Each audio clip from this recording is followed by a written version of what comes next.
今年大家去街市買餸一樣咁頭痛，爆發咗2次禽流感，搞到市民喺端午同埋冬至都冇活雞過節。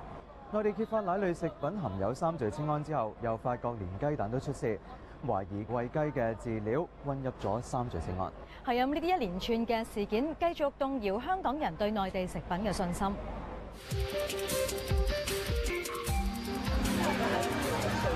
今年9月11日，內地揭發有不法商人將化工原料3聚氰胺滲入奶粉當中，導致最少9個省份嘅嬰幼兒患上腎結石，1人死亡。5日後，香港市面有售嘅內地伊利牌雪條被驗出含過量3聚氰胺。毒奶事件迅速喺香港擴大，除咗內地品牌之外，好似糖果、蛋糕、餅乾以至朱古力等一系列喺內地生產嘅國際品牌，亦都紛紛被驗出含3聚氰胺，令到市民聞奶色變。而家我個女朝頭早起身同我講乜嘢？佢話尋晚發夢啊，成個腎都係石啊！咁究竟點啊？你點樣幫我哋啊？未有一個發現結果嘅時候咧，我哋唔可以咧係將所有嘅嚟自某一個地區或者某一個國家咧係一刀切，即時咧係全面禁售嘅。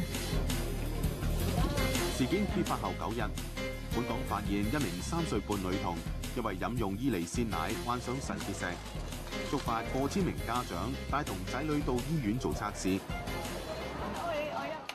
面對公眾恐慌，政府決定緊急立法，規管食物中3聚氰胺含量，同時通過食物回收法，授權政府可以先禁售後化驗。毒奶風波暫告平息。至今全港有19000幾名小童接受驗腎，當中有13人懷疑飲用含污染嘅奶品而染上腎結石。10月25日，政府再度喺超市嘅內地雞蛋中驗出3聚氰胺，懷疑係飼料受污染，令到受3聚氰胺污染嘅食物範圍進一步擴大。雞蛋唔敢亂食，活雞亦都未必安全。今年本港2度爆發禽流感。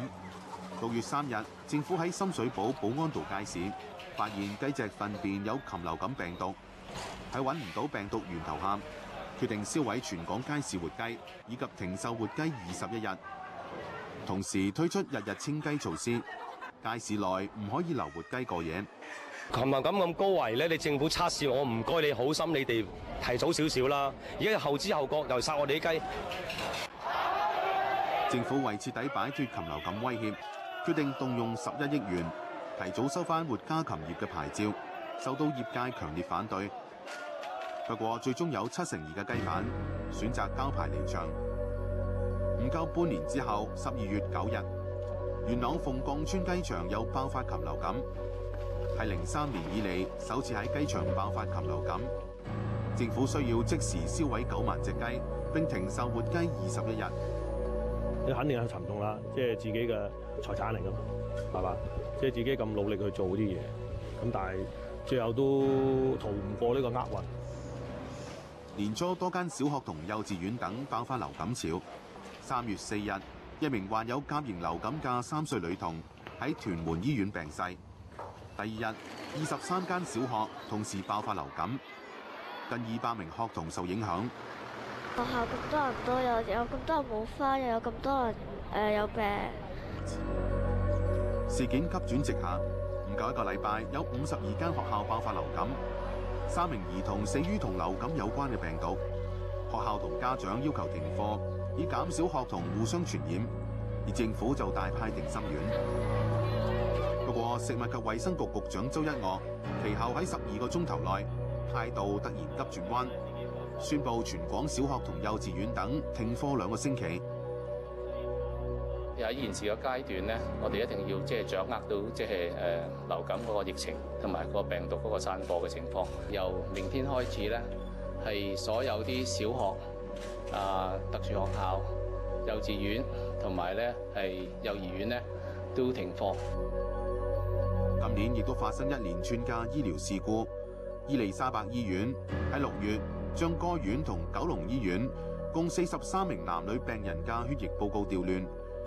1個月後，伊利沙伯醫院又為一名出生5日 O 型血嘅早產男嬰錯誤輸咗 B 型血。北區醫院喺8月26日發生罕有嘅割錯病人乳房事故，一名36歲嘅女病人化驗樣本被污染，以致誤診為患上乳癌。醫院割除佢左邊乳房之後，先至證實腫瘤屬於良性。今個月21日，一名患有心臟病嘅男人到明愛醫院求診時喺門外暈倒，家屬隨即向醫院職員求助，但就被指示打999求助。結果呢個男人喺近半個鐘頭之後先至被送到醫院，最後搶救無效病逝。好啦，唔好行埋去啦。今年發生多宗嚴重意外。5月1日，一部載有幾十名日本神池秀明會教友嘅旅遊巴喺駛至西貢公路南邊圍迴旋處嘅時候翻側，造成19死40幾人受傷。係啦，你嗰個位都影到。8月10日，旺角嘉和大廈內一間夜總會發生5級大火，釀成4死55人傷，當中消防隊目蕭永芳同入職唔夠1年嘅消防員陳少龍不幸殉職。後生嗰個消防員就掹咗佢嗰個口罩，執咗俾我媽媽用。其實我同我媽媽都好難過。呢次係繼96年同區嘉利大廈大火之後，另一場嚴重火災。今年最牽動香港人心嘅災難係四川8級大地震。香港市民、民間團體以至政府部門等都自願派出救援人員到災區，為災民提供各種嘅服務。8成市民更透過各種渠道捐款，總數高達22億元。政府亦都承擔少過100億元，支援四川重建嘅款項。立法會20名議員，包括泛民主派嘅多位議員，7月到四川進行考察後，喺立法會通過首批20億元嘅撥款協助重建。2008年香港民生經歷咗急速嘅逆轉，香港人亦都識別咗幾位陪伴我哋度過好多起起跌跌嘅傳媒界名人。我會爭氣，我會乖。你咁乖，媽咪工作得幾辛苦，都係值得嘅。